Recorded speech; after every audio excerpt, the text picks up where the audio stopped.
All right, everybody. Thank you guys for coming out here. This is it's a mostly sunny day actually where I'm at, up here in Seattle, Washington. Thank you guys all for coming out here to our Proud Photography webinar, which is going to be covering the posing guide that everybody wants. We're glad to have you with us. If this is your first webinar, welcome. We're glad to have you here. If you are a long-time webinar person, you know what's kind of coming, and we're going to kind of get people squared away on how this kind of thing kind of works. Just so you know, we did try to test out the webcam and the audio and everything. If you're having any problems, though, at any point in time, shoot something in the chat window. A lot of people here who've been here have had some problems themselves, and they're more than willing to help you out. So the chat window down in the bottom left corner of your web browser is going to be the place where people are kind of asking questions, and it's also places where you can get a little bit of help from each other just in case something goes wrong. Either way, we want to thank you guys again for coming out here. We're going to make some quick adjustments, and then we're going to dive right in to today's webinar, which is the posing guide that everybody wants. Let me get my PowerPoint all lit up here for everybody. All right, this one's going to be a pretty good one. I think we've got a pretty high attendance actually today. It looks like we've got 56 people online. One fellow from the UK on our phones. Welcome to you. And yeah, if you're at any point in time have any questions, do feel free to put those down there in the chat window. Well, today the posing guide that we're going to kind of be looking at, we're going to take one quick moment though before we dive into that, because we have a webinar giveaway today. I'm not going to be giving it away just yet. We're going to do that about halfway through our program. Today, our webinar giveaway is a camera cleaning kit. It's the essential stuff that you're going to be needing to get your camera clean in a hurry. I usually have 2 or 3 of these things. I probably don't carry all of them all at once, but in my camera kit, there's a couple that are a staple no matter where I go, because stuff gets dirty, you got to clean the lens, you got to blow some air dust out of your sensor, all kinds of stuff can happen. This little kit's going to cover you all the way around. We're going to be giving this away to one lucky winner. We're going to change that up a little bit today. It's going to be a scavenger hunt, so we'll explain that later on here at about the halfway mark through the webinar, but get ready because whoever is the fastest is going to be getting this cleaning kit essential. All right. Diving in here, this is how to interact with this webinar. Sometimes we're going to be using a presentation, just like you're seeing right now, and we've got the PowerPoint screen up there.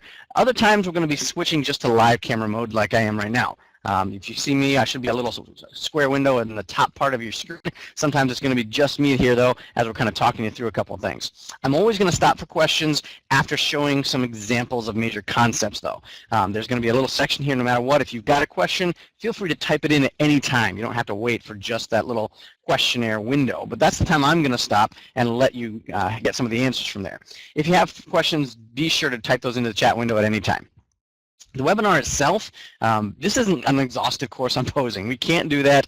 Most of the topics actually that we've covered, we can't be exhaustive. I always say that just because some people are like, hey, but what about, well, you know what, we have a limited amount of time and I can't make you sit through an 8-hour course, otherwise we wouldn't have nearly as many return people. So we're going to give you the tools and the techniques that we can that are helping you the most see how much different you think you can do with a posing style, different techniques and tricks, that kind of stuff. We want to get you going as quick as possible, and I'm going to give you some of the stuff that works the most for me as a photographer myself. Some of the things we're going to be talking about today, basic essentials of good posing and portraits. We're also going to look at how to pose pets and kids, and we're going to look at glamour and modeling styles. Again, each one of those topics could be a webinar in itself, but I'm going to give you some of the highlights and the things that have worked for me in the various shoots that I've been able to do. Now, if you've got any questions at this point, we wanted to look at a quick minute here. This is what the screen and question time is going to look like. Looks like we got one from Bernie. He says he'd like to help some camera maintenance sometime. We could possibly do something like that in the future. I've not done a camera maintenance course, but if that's something that people are interested in, we'll definitely put your idea down there, Bernie. Thanks so much. All right, let's jump right in here. Opening in our first portion of this webinar, basic essentials of good posing for portraits. Now, obviously, when we're talking about posing, I'm not talking about products, I'm not talking about things, I am talking about people. So if that was any confusion for anybody, we just want to clear that up right away. Essential number 1, this is the one I had to learn early on because at first I was really nervous, but the big essential that helps people get comfortable is that you need to talk first and shoot afterwards. People are usually going to be a little bit awkward, okay? When you're doing a shoot, maybe with a couple or maybe just a single individual, that person's probably in those first 10 minutes of the shoot going to be a little bit, and their smiles are going to be funky. You're just not going to be getting exactly what you want. So you need to talk to these people, get a relationship going, get some rapport. You've got to start doing the people stuff before you just start snapping away. That also comes into play when you're actually doing the whole shoot. You don't want to just say, hi, how you doing? Okay, I'm going to snap, snap, snap, snap, snap. That's going to make people feel awkward too. You got to keep the relationship going all the way throughout the shoot if you want to get some good portraits out of it. Poses, that's all wrapped up into it. People are going to stand funny if they're like, oh, this guy's just like poking the camera in my face all the time. That's going to bug them, and they're not going to give you a good pose. Essential number 2. Start them out by not posing them. Now, that's kind of a backwards way of doing it, but honestly, the first instinct as a photographer we have is, hey, jump in there, tell them how to stand, okay, hold that, snap, snap, snap. But a post shot is usually going to feel awkward to people, especially right at the beginning of a shoot. So you want them to just let them be themselves, you know, just make the changes you want afterwards, but let them stand, do a couple of shots where they're just there. Frankly, they're probably not going to be the best shots. Those first 10 minutes of any shoot that I do, I almost just consider those the throwaway shots. I don't put them in the place that I really want to shoot. I just go and take them somewhere that's kind of along the way. Hey, let's try a couple. Da, da, da. It gets them used to it. Start them out by not trying to manipulate or micromanage what they're doing.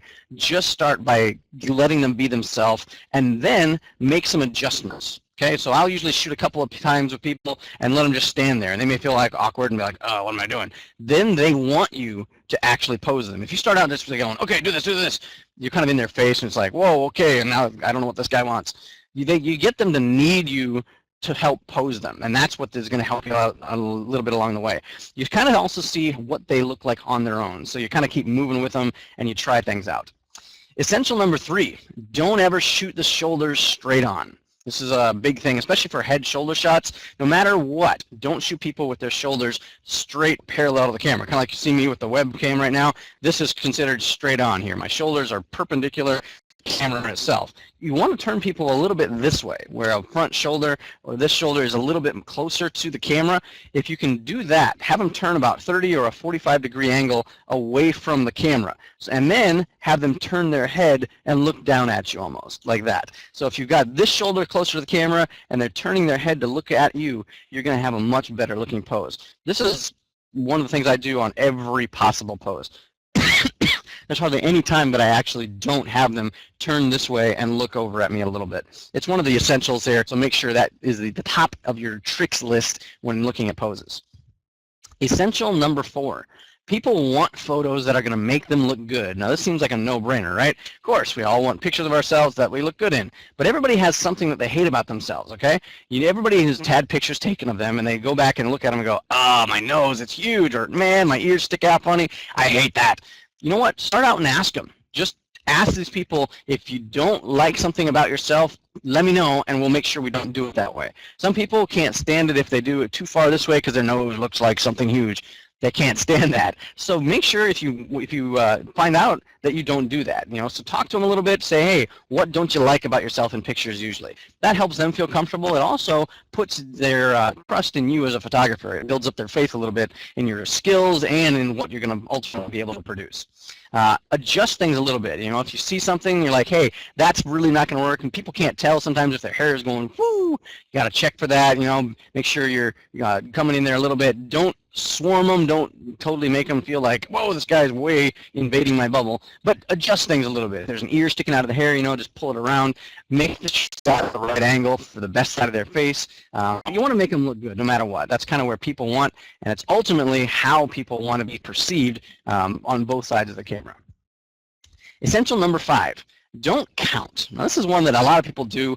If you have to count, change it up a little bit, okay? A lot of people expect when you take the photo and count that you're going to snap the picture. And if you count, okay, ready, 1, 2, everybody's going to be like, and they clench up. I don't know why it is. I do it. Everybody seems to do it. They flinch, they blink, whatever it is. If you count, you're actually preparing them subconsciously, sometimes consciously, for the picture that's going to be taken. So this usually results in kind of stiff-looking pictures. It makes the blinkers out there blank.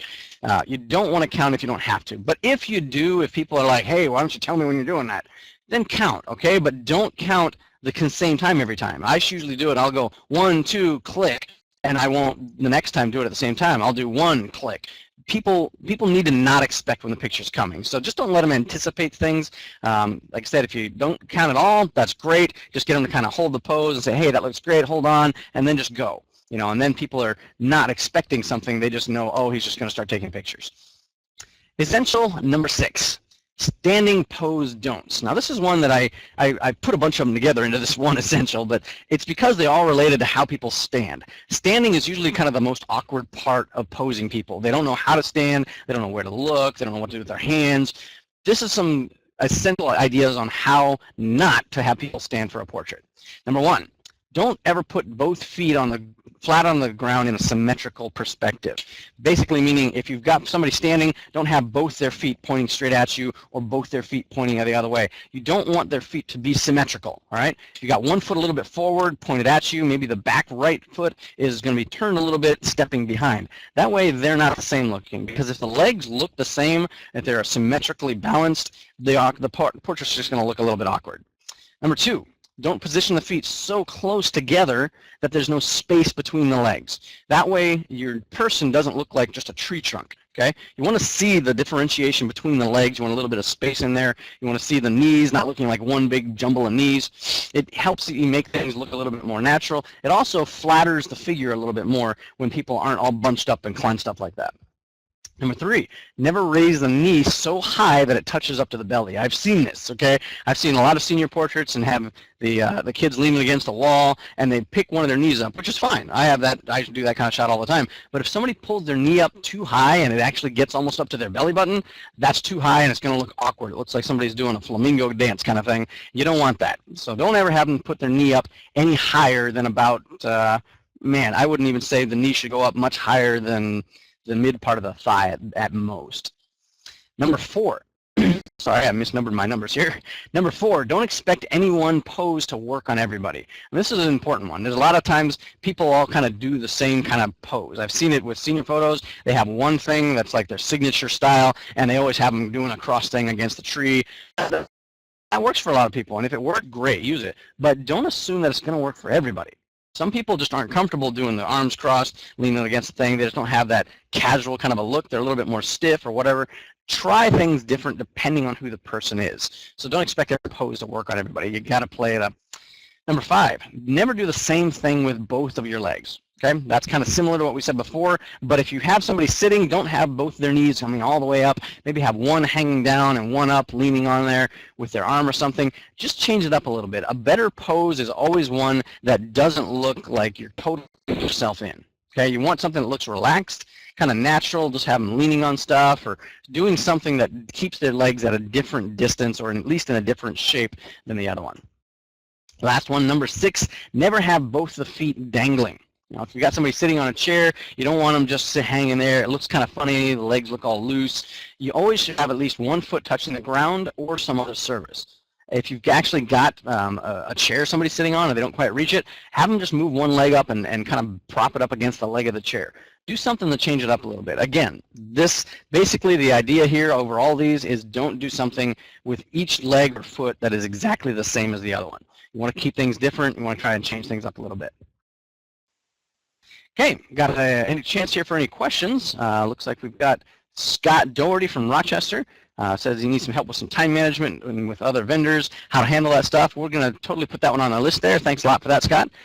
Andrew has also, when leaning against a wall, don't bend at the knee so the foot disappears. Good point here. It says he says it looks like you have your leg amputated at the knee. Yeah, if you've got too much leg bend going on and the leg actually disappears behind the thigh, he's absolutely right. It looks like the person's got no leg, and that's a funky looking picture. Nobody's going to want that up on their wall. So be sure you watch and see what the person looks like. Key part for posing, you got to frame it in the picture, but don't just look at your camera and your settings. Look at how the people are actually standing. And if you see something that looks awkward, change your angle or change them. Good point there, Andrew. Thanks for bringing that up. Anybody else have any questions? I'll give you a couple of seconds here to tap those in. Otherwise, we'll keep moving right along.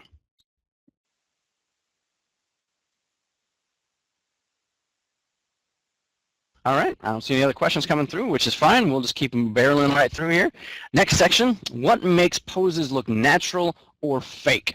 This is a big question for me, at least when I was first starting out, because I didn't really know what ideas were behind this. I knew some of them just didn't look right or they look kind of weird, but I didn't really know some of the exact details. This is some of the things I've learned, some of the things I've gleaned from some other photographers, and hopefully this will be able to help you guys out figure what looks better and what doesn't. First, let's start off with the fake ones. What makes a fake-looking pose? Having the person's shoulders squared up with the photographer is always going to look kind of fake. Like I said before, the same thing applies here with the shoulders, but it also applies with the hips and the rest of the body. You want to turn those. If you tell them, hold that pose, that's going to make it look weird too, but if you keep them always kind of angled into the camera, that's going to be just fine. The second part I did just mention briefly, if you tell them to hold that pose a lot, that's kind of one of those catchphrases we may have picked up from fashion photographers or some of the other ones that we may have seen at times. If you tell them, hey, hold that pose, if you do that too much, that makes them feel like, I don't know what I'm doing, this doesn't seem like it looks good, why is he asking me to hold that? Don't do it too much. Just kind of let them be free form, but if you really see something that you know is good, use the phrase, hey, hold that, keep it right there. That's fine, but just don't do it too much. Anything overkill like that makes people feel awkward. Next one, taking too long to shoot. This is kind of a big deal for a lot of people, and this is one where you honestly have to know your camera. Okay, this is where if you aren't familiar with your camera system, if you're not sure how it works, or you're always fiddling like, I think it's this, or I'm testing, that's going to make people feel funny because they're having to just stand there going, why is he taking so long?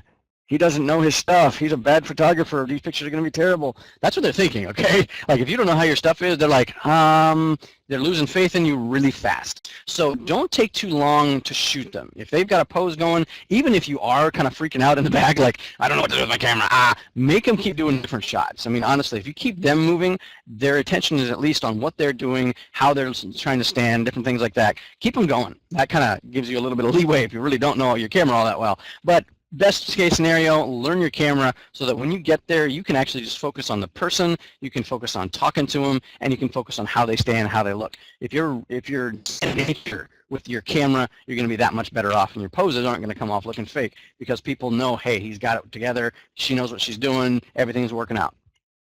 Okay, next one, making them smile too long. This is a big one. This is, again, kind of connected to not knowing your camera well enough, but it also can be one of those where you just want the person to always have the same smile. Don't do that. Change it up. Sometimes they can be serious, sometimes it can be a smile, sometimes it can be a half smile. I usually have about 4 or 5 different types of smiles that I'm hoping to see in any one shoot. Tell them how to smile. Show them a little bit. Hey, do it a little bit up here with a half grin, or turn your face that way and give me a toothy smile. Do something different every time. If you make them smile one way for too long, the smile really comes fake and forced, and you're like, I hate this guy, this is terrible, why am I doing this? This is not what you want, okay? Don't make them smile too long, otherwise it does look fake. And honestly, facial expressions in a photographer, with a photographer, that is something people are going to key in right away. The shot can look great, but if the person's face is off or the expression is funny, the picture's no good. They're not going to go for it. All right, next one, not giving a person feedback. If you're just quiet, this is probably one I had the hardest time early on.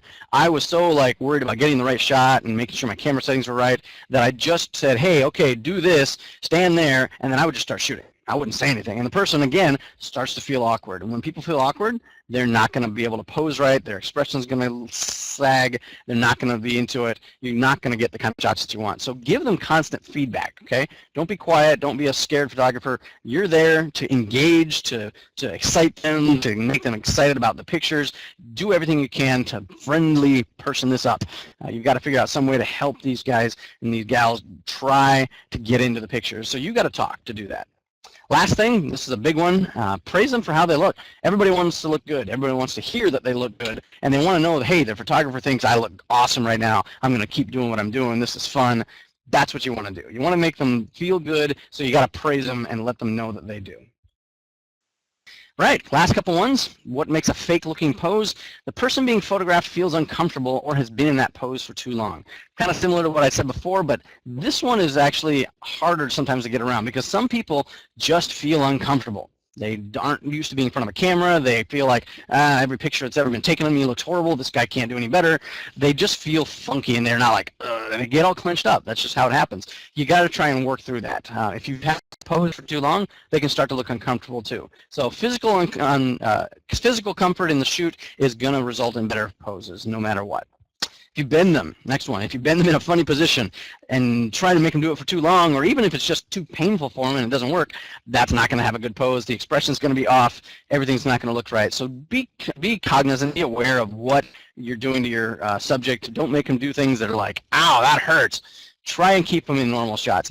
A lot of fashion mags do some pretty funky stuff with their models, I got to admit, but those ladies, I think, honestly, are made out of rubber sometimes, so they can do things that it doesn't seem like it hurts them at all, but I guarantee you they don't hold that pose for very long. The photographer says, hey, get in that pose, snap, snap, and then they're done. So they're not holding those kind of funky poses too long. Most people just don't like to be in pain and when they're getting their picture taken. Last one, shooting in too public of a place. This is for a lot of people. If they feel like there's a crowd around them that are looking at what they're doing and they're not used to that, they are going to be awkward. They're going to clench up. They're going to do that whole thing where it's just like, I hate this. I don't like being out in public like that. It just makes them feel funny. I've had people tell me it's like standing in front of a crowd naked when I got a camera there and somebody's telling me to do stuff. Unless you've got somebody who's like a pro at this or has done a lot of modeling, most people are going to feel awkward in a really public place. So be careful with that. Think about it. If you're in a park or something, maybe go to a less congested area where it's a little more private or something. Just make people comfortable, and you're going to be getting better poses all around. All right, what makes a natural looking pose? We left all the fake stuff. Now let's look at what's going to make it a natural looking pose overall. This is a big thing, but it's one that kind of takes some practice. You got to keep your subject in the zone. I just put that in quotes there because I just mean keep the person with you. Keep them engaged and help them know what's going on here. First thing, tell them that you like how the shoot is going. Even if you're sitting there going, man, this is terrible, I can't guys give me a good smile. Tell them that it's good. You know, maybe a little white lie sometimes will help you get the product that you want. So telling them something will eventually make that thing happen. Talking to them about how they're looking, that's another big one. Like I said, tell them they look good, but also tell them if they don't. Say, hey, wow, that totally doesn't flatter you. Don't make that stance again, or don't put that shoulder forward. Don't make that smile, whatever. If they know what not to do sometimes, they can avoid that in the future, and you can save yourself a lot of hassle and a lot of throwaways. Also, show them some of the shots on the back of the camera. This keeps people involved with you because they're like, whoa, hey, this really looks cool. Like if they were in it at all, come out like this doesn't look right. If you turn the camera on and go, dude, look at this is awesome, that's going to make them totally dive into the zone, the shoot with you a little bit more, because they're like, hey, these are really coming out, these are going to be good, I'm excited, let's keep doing this. Gets them involved, keeps them in the zone. Also, talk about what you're doing. Sometimes I had come up with things that I didn't have anything to talk about, like the other person just wasn't responding. They were like, yeah, let's just keep going. And I would just have to keep some sort of patter going on, some kind of dialogue. So I just told them what I'm doing. I'm saying, hey, I'm going to do a portrait shot. I'm going to turn the camera here. We're going to get in nice and close on your face. That way they hear what's happening. They're kind of chimed into your internal monologue or your internal thoughts, and they can say, oh, here's what he's doing and here's why he's doing it. If you're just quiet and you're just moving around and snapping, they're kind of like, okay, I hope he's doing it right. What should I do? But if they know everything you're thinking already, they can almost anticipate with you what's going to look good. So I usually try to just tell them what I'm doing, why I'm doing it, and it keeps them a little bit more involved. Okay, here's a couple more. If you're shooting couples specifically, your big thing, get them close together. You don't want space between these guys. It doesn't feel as a couple if you see this huge open space behind them and they're just standing here going, hello, this is my nice wife. I don't really like her that much, so I keep her over here. Help people out as much. You want to keep people as close together as possible. Get in tight. This is another big one. As the photographer yourself, most times you don't want to be all the way back getting a full body shot. You want to get in as close as you can with people and zoom in on the waist up in most portrait shots. So if you get in tight, don't always show the whole body. You're going to be getting that much better looking of a pose. Also, give them some time. As couples, honestly, they're going to probably be a little bit awkward in front of you. Most people are a little bit sensitive to showing affection publicly, at least here in the States. I know a lot of times. The funny thing about it is if you give them time to interact, I sometimes give people like 5 minutes, and I go and pretend to fuss with something in my camera bag. Hey, guys, I got 5 minutes here. Take a break. Hold on. I'm going to do some stuff over here. I may sometimes slip on a zoom lens, and I just turn around, and while they're doing whatever, talking, laughing, making jokes, they're going to be in their most natural state.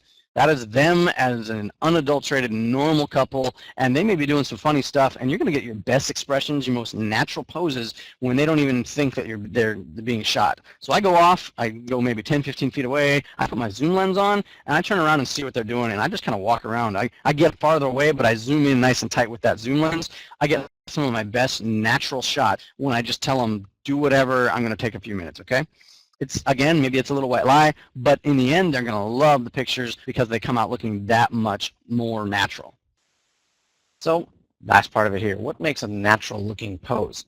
Honestly, you got to keep talking to these people. If you're not talking to them and keeping them involved, they're going to lose interest in that pose. It's just going to look like they're stuck. They're going to be starting to go, man, this is awkward. Is he ever going to do anything? You got to keep talking to these people. So really, the last thing is, if you don't know what to say to them, best idea is I start asking them what they'd like to see. Do they have different ideas and places they'd like to try? Do they have different poses that they'd like to try? Maybe they wanted to emulate something they've seen before in other pictures. Whatever it is, if they're comfortable where they're shooting, getting them into a location or a place that they like, that's going to translate into natural looking poses. So those are the kind of things that I talk to them about. You can talk to them about different things, whatever works best for you. Keeping them feeling comfortable in the place and the location that they're at is going to give you the best looking poses all around. All right, we got a question time here for anybody, but I'm not seeing a whole lot coming through here. We'll give a couple seconds.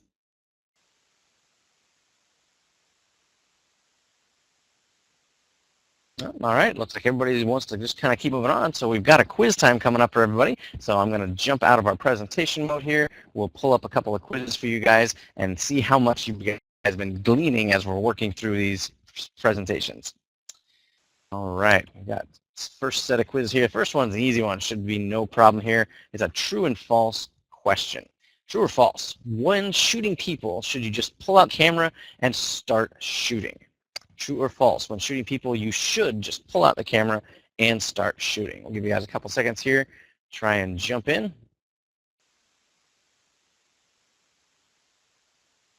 All right, the answer to this question is false. You do not want to just jump in and start shooting. You got to talk to people. You got to get them comfortable. You don't want to just pull out your camera and start shooting because they're going to be like, what is he doing? This is awkward. I have no idea what's going on. Got to communicate. Got to be in there with people and get them interested in what you're doing. Good job, everybody. It's next gen.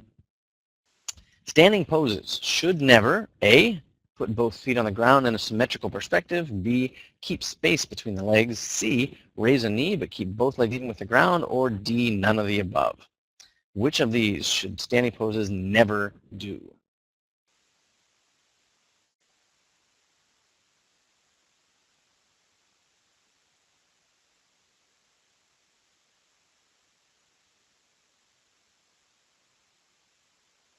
All right, looks like the answers are finally coming in. You guys are doing well. This answer to this one, standing poses should never put both feet on the ground in a symmetrical perspective.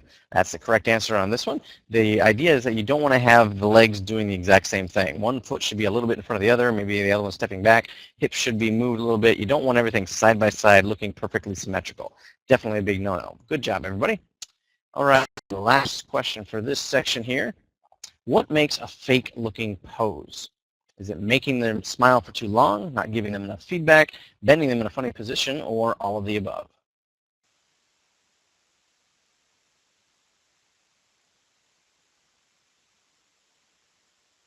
All right, looks like we've got our votes in here. The answer to this one is all of the above. You don't want to make them smile for too long. You want to make sure you do give them feedback, otherwise you might make things awkward, and you don't like bending them in funny positions because that always makes people look bad. Doing something like that yoga move that we saw here, you're not going to see that coming up here in the next one. That's not a good idea. So the answer to this one is, again, the last one, D, all of the above. All right, awesome, guys. Thank you guys for jumping in there with our quiz questions. We're going to keep moving on right into our next section. I've got a short video I wanted to share with all of you guys, so let me pull that up real quick.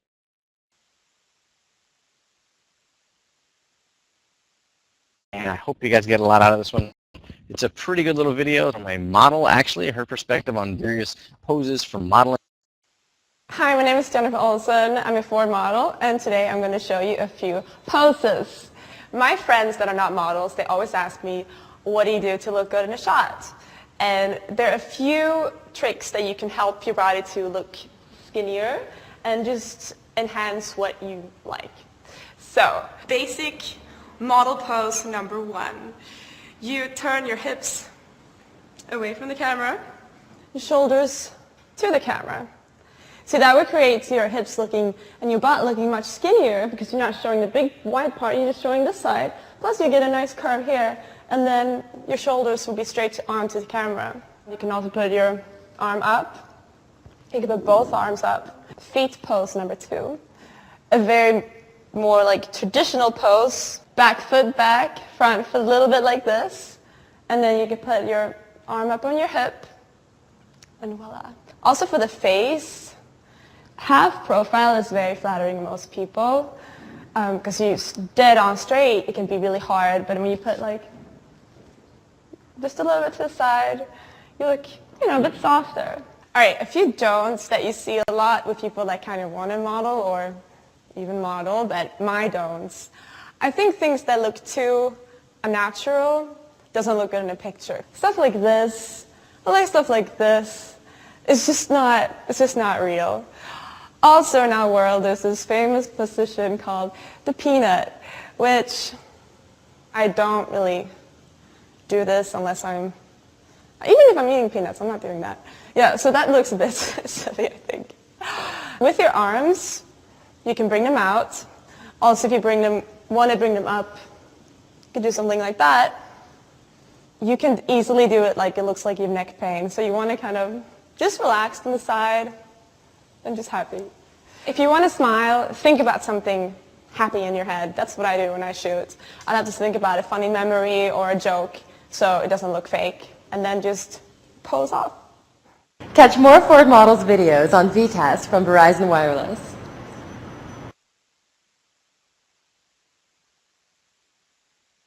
All right, looks like that was not too bad there. Most people seem to have positive comments and feedback on that. Again, she had a little bit of an accent there, so hopefully you're able to pick up on what she was talking about there. Gives you some feedback on something we're going to be talking about in the next section of our webinar here today. Modeling, different glamour style shots, different things like that. But that'll be the last part. This next section that we're actually going to dive right into is going to be looking at a little bit more about the things we shoot in the most common. A lot of us are shooting our kids and our pets and different things like that. We're going to focus in on some of that here today. We had our giveaway already here. We thank you. We jumped in on that one, and I'd be giving that one off to a fellow from the British Columbia. Thanks a lot for joining us here today, and that'll be headed away as soon as possible. Make sure you send that email in to us. The next little piece of things that I wanted to talk about, though, is big posing don'ts. That's what I was talking about when I said the yoga booth there.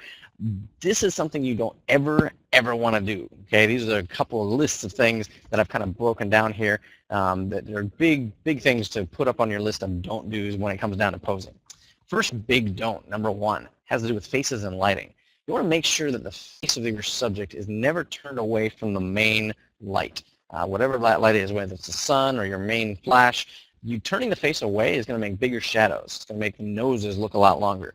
I'll give you a better example here. The picture here on the left, this is a good example. You actually want the subject to turn their face towards the main light. Notice even in my case, I've got one main light over here. If I turn my face over here, it reduces a lot of the shadows on my nose, reduces the shadows around the sides of the face. That's what you want. You want the subject to have their face pointed towards the light. But if I was to go like this, all of a sudden notice I got this huge shadow right here on the side of my nose. The nose itself looks longer because of the shadow, and my eye starts to kind of disappear. That's something you always want to watch out for. A subject may or may not actually think about that. You're going to want to make sure that they don't turn their face away from the light, but they face it right on, head on. Big don't number 2 has to do with squaring up the body. I've kind of talked about this one from the first section already, but it's important. I want to make sure you guys do catch this. Make sure the shoulders, the waists, and the hips are never squared off to the camera. And by squaring off, I mean straight perpendicular forward with wherever the camera's facing. You always want to have people turn their body away from the camera a little bit. Make them so they turn their shoulders, their hips, their waist, but then turn their face back towards you in the camera if they wanted to get a nice head-on smile there. You do this, 1, because it has a really nice slimming effect. 2, it's also a more natural way to stand. It gives people an easy pose, lets them move around a little bit, and it makes them look thinner. And they all want to look thinner, right? So we always do a little bit, whatever we can, without having to do any Photoshop trickery later on. Big don't number 3 has has to do with your arms and your body. Make sure arms are never posed in contact with the sides of the body. That means sometimes you may have somebody crossing their arms. That's going to make things look a little bit more awkward. If you can just have them maybe doing their arms akimbo like this, you can really make the picture look a little more dynamic. You break the rules. Everybody does. There's fashion photographers out there who do this kind of stuff all the time, but most of the time, good rule of thumb, have the arms move, put them away from the body. In this case, my subject, Elizabeth, I had her leaning on the ladder there in the barn, and I had her other hand up on her hip. In both cases, the arms are away from the body. It accentuates the actual shape of the body, and it doesn't make them look larger than they actually are. Big don't number 4, and this has actually to do just as much with you, the photographer, as it does with the subject. Big don't number 4 is all about your expression as the photographer. Make sure you never have an expression on your face that you don't want the subject to mirror in tending to frown too. Or if somebody's smiling, we're going to walk in and at least we're going to give them a, hey, what's going on? What are you smiling about? Whatever. You know, we do mirror each other's expressions here. So if you want your subject to have a good expression, if you want a nice pose there, you've got to mirror that kind of body language and that expression yourself. Otherwise, the subject's going to pick up on what you're doing. Big don't number 5 is all about chins and catch lights. And what I mean when I talk about catch lights, I mean that little reflection of light in the eyes. That comes sometimes from the sun, it comes from reflections, and it even comes from your flash. This is something I didn't know about. Somebody else had to kind of tell me on this one. Make sure that the chin of the subject is never lowered to the point where it diminishes the catch light in the eye. Now, by this I mean, if there's a certain point where if they're lowering their head too much, the catch light or the reflection in their eyeball is going to disappear. And so you want to make sure they don't ever put their chin too low. You're going to lose that spark of life that a portrait needs when it's got a catch light right in there. A lot of people even put catch lights in with Photoshop. You can do that, but you know what? It's easier just to have it all there in the camera. It saves you time of editing later on. So always make sure you catch that spark in the eye with the catch light and don't let the chin drop too much and lose out on that awesome little effect. All right, next big part here. People have been asking for this one a little bit, so we're going to dive into what posing kids and pets can be all about. Guess what? You are going to have to loosen up here, okay? When it comes down to kids and pets, things do not always go like you plan. Here's some basics for what it can be, what the best way to working with kids and pets is. Basically, number 1, you're going to have to loosen up all the posing rules that we've just talked about. If you're used to having somebody minutely move this, do that, hold that pose, guess what? Kids, they're not going to do that. You may get lucky that they even look at the camera, okay? Pets, even less likely. All you got to do is make some kind of noise and, just make them look at you. You got a split second and you hope they had a nice pose. That's basically it. You got to loosen up everything when it comes down to these two subjects. Kids and pets will pose, okay? Now, I'm not saying that they won't, but you're going to have to wait for it. That's something that everybody has to learn. As a child photographer with my 4 kids, I have patience issues because sometimes it gets crazy. I'm trying to do all 4 of them at once. Nobody's doing everything at the same time, but you got to wait. If you want good pictures with kids, you're going to have to be patient. You're going to have to wait for those moments so that you can capture them on time. Next thing, and this is a big one, play with them. Whether it's with the kids or the pets, you're going to get great body language and expressions if you're doing something with them. You're not just there to take pictures behind a big black thing. You're actually interacting with them and you're having fun. And if you're having fun with them and they're having fun with you, you're going to get great poses, great smiles, and everything else you're going to want.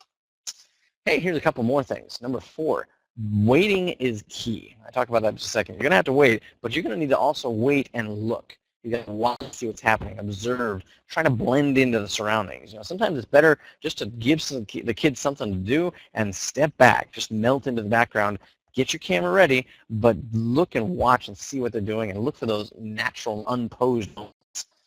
Number 5, in the case of pets and infants, those are the 2 that are non-communicating. You want to have the owner or the parent there to help you out. A lot of times the kids or the pets are going to listen to the owner or the parent more. You want them there to kind of help you get their attention, if nothing else, but also there to kind of help them smile, get them excited. If they know that there's somebody there, they feel safe, happy, they want to do something with you.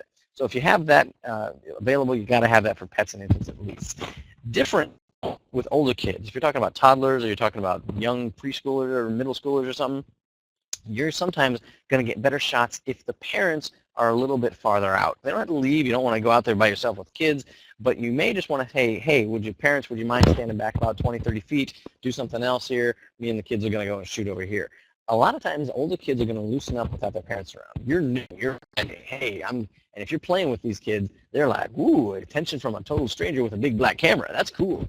They're going to like it. They're going to have fun. But if their parents are there, they're going to start putting on the regular cheese grin. This is what I always do for dad.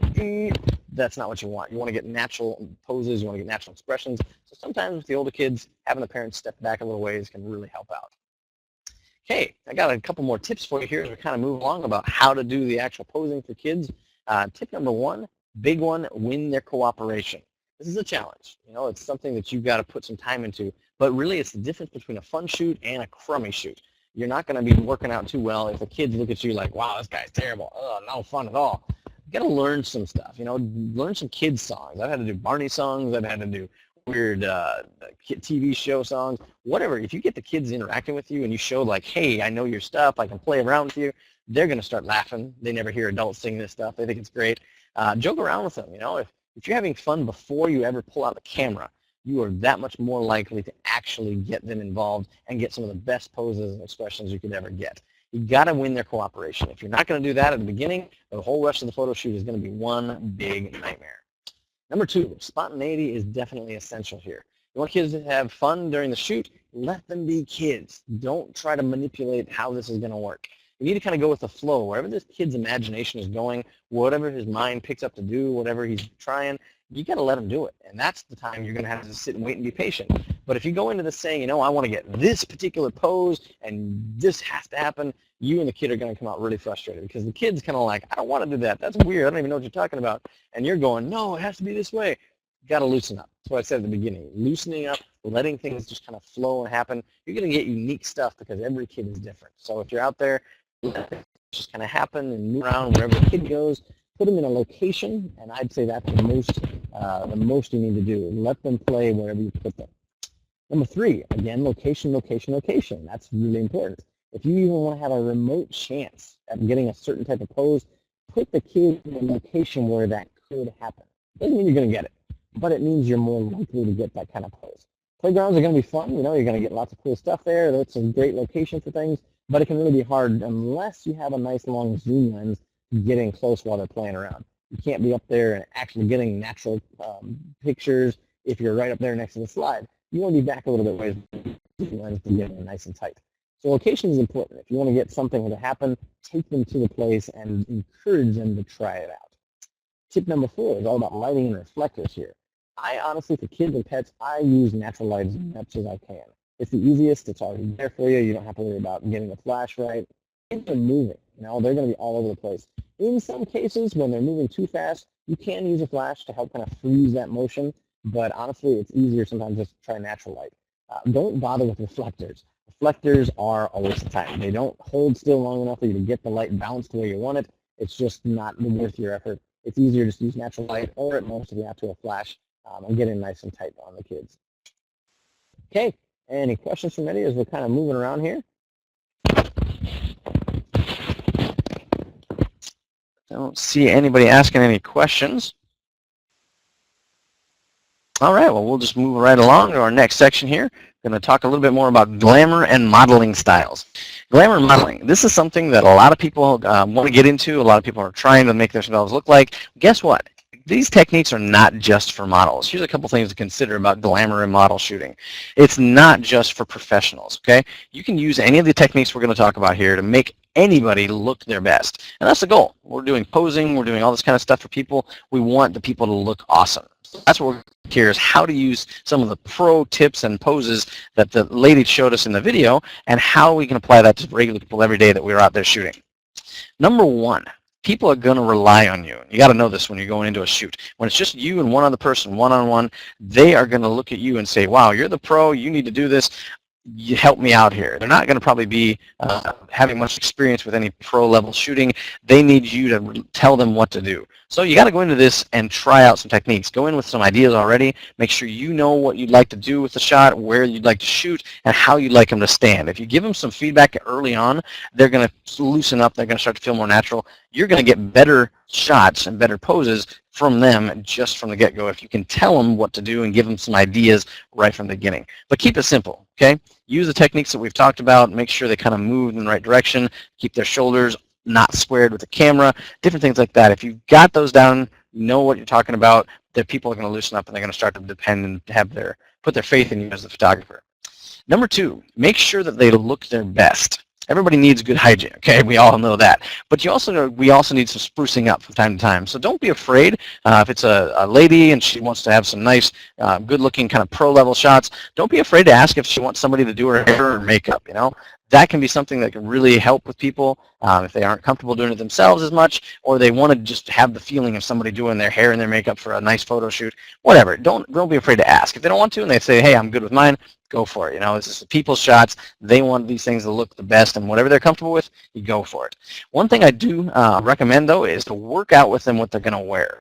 You got to find out first what kind of style clothes they want to be in, what things they think look good. That's also going to help you with your location, but you also want to tell them to make sure not to wear pattern type clothes. You want solid colors for the most part when you're shooting portraits. That gives you more emphasis on the subject rather than the clothes that they're wearing. Tip number 3, don't be afraid to copy other people. Okay, when we're talking about model and glamour stuff, there's a lot of pro shooters out there. And frankly, if you just get in and Google a little bit, look at fashion photography, maybe you want to do urban style photography, urban portraits, whatever. Google up some of these shots, sit down with your subject, and you try to find out the ones you want to try out. I usually go in with 3 or 4 shots that me and the subject have already talked about. Hey, let's try this one. And they're like, cool, let's do that. You have 3 or 4 of those in the bag already, and you kind of know where you're going. Then you can actually get a little bit more free, and you can play around with stuff as you're kind of moving along. Keeps things interesting, but you gotta copy sometimes. You know, it's the sincerest form of flattery, right? So don't be afraid to do it. Give yourself a little bit of inspiration. Help your subjects kind of see and get some ideas, and jump in there with whatever else, what other things people are doing. Okay, I wanted to cover here, right here towards the end, some basic rules of glamour photography. I'm going to throw in a couple others here for you just towards the end, but these 3 rules really help you kind of get started. Number 1, the spine of the subject should never form a vertical line in the image. Vertical, horizontal lines, they always make things look static and rigid. When it comes to a pose, you don't want people just standing straight up and down. You don't want people totally horizontal if they're laying down or something. You keep the spine from being vertical, especially. In this case, you can notice the senior photo here I had. He was not only leaning against the door, which put him at a diagonal line, I also tilted the camera a little bit more to emphasize that diagonal line. That just adds a better compositional dynamic. Keeps it from being boring, keeps it from feeling too rigid. You got to make the people and the poses curve or kind of a diagonal line there if you want to give things a real dynamic feel. One of the real basic rules right from the beginning. Number 2, this was a real important one. Slumping is always bad.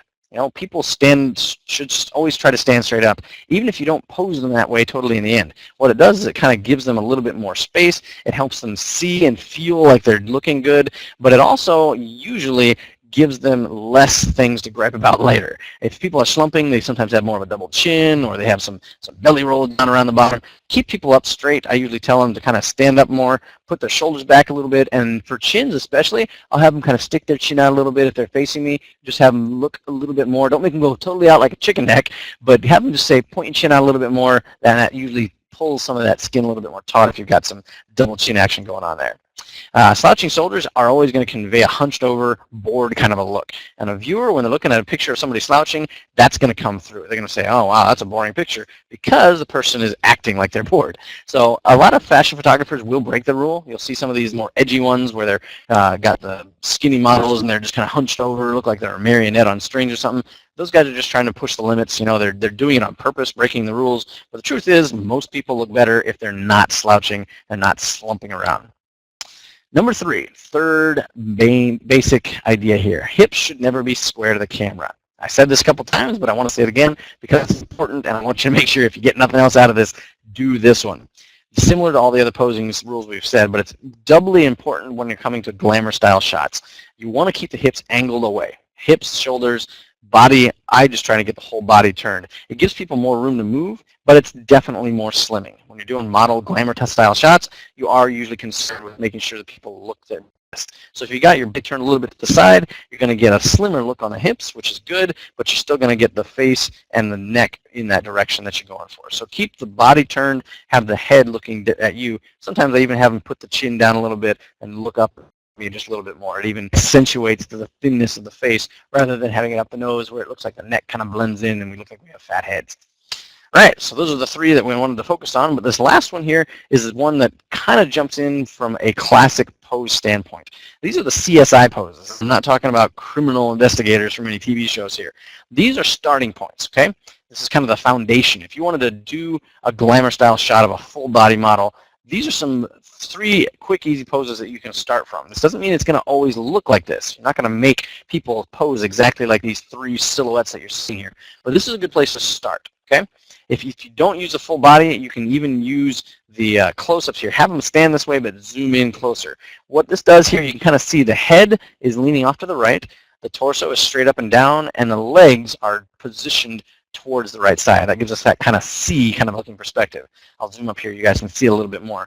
The S one changes things a little bit. It has the head and the arm here moving towards the right. Again, the torso and the upper body is straight up and down, but the legs are kind of sloping back to the left now. It gives us kind of a C shape in our thing. Otherwise, you can also try more the front on one. The head is vertical, the torso is vertical, the legs are somewhat vertical. This doesn't mean the person is just standing stock still. This means that the hips are going to be still tilted, but it's not going to be leaning one direction or the other. These are great foundations to start. These are powerful visual poses for people. Each one of these conveys a powerful stance, conveys an emotion. This is a place to start. A lot of times I'm going to have ladies hold their arms different, or I'm going to move things so that the guys' bodies are a little more masculine looking. I'm not going to accentuate the thighs. But in either way, starting out with these C, S, and I shapes are going to help you give that initial power that you're going to want to your glamour style shots. All right, let's kind of jump in here. We got any more questions from anybody? We'll give you guys a few seconds here to see if there's anything else you had some questions on.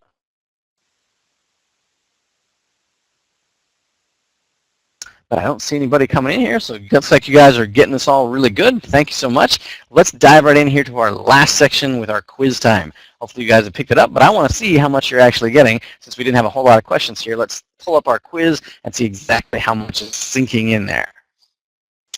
All right, first question. Which of the following is not part of the big don'ts?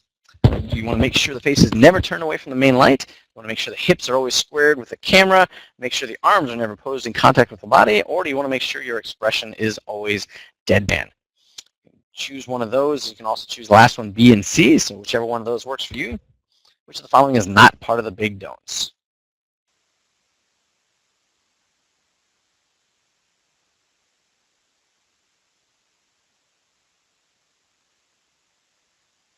Okay, the correct answer here is going to be make sure your expression is always deadpan. That is not one of the big don'ts, okay? We didn't talk about that one here. It looks like everybody got that one correct. Good job. Make sure your expression is not always deadpan, even though that's what you don't want to do. That wasn't purely in there as part of the big don'ts there. Good job. When shooting kids is going to be our next one. When shooting kids, A, win their cooperation, or B, you want to have spontaneity in there, C, keep them indoors, or A and B. These are one of the things that hopefully you guys have picked up on with the kids part. When you're shooting kids, which one of these is the best things you can do?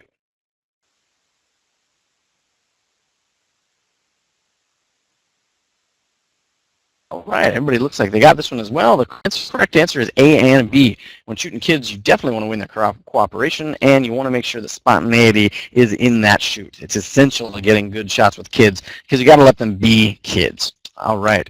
Excellent work. Last question for the day. CSI poses are which of the following? Great for beginner photographers shooting glamour, only used by ad agencies shooting for a TV show, they're starting points for doing an alphabetical theme shoot, or none of the above. CSI poses. The correct answer is they are great for beginner photographers shooting glamour. Like I said, they are the foundation that you want to start from. If you use the CSI poses to jump into and then change a little bit depending on your subject, you're going to be already out the gate having a nice powerful looking pose. So the correct answer is A. Good job. Thank you guys for participating in the quiz. Looks like we've wrapped up another webinar here. I want to thank you guys for coming out with us. We're going to be going through and looking at some of the suggestions that you've given us for what kinds of topics you would like in the upcoming weeks. We'll probably be coming up here in another month with another one for you. But again, thank you for coming out with our Proud Photography posing webinar here today. I hope to see you guys again real soon. And please make sure you always keep your hips and shoulders not squared up with the camera. Thanks a lot. Have a great day.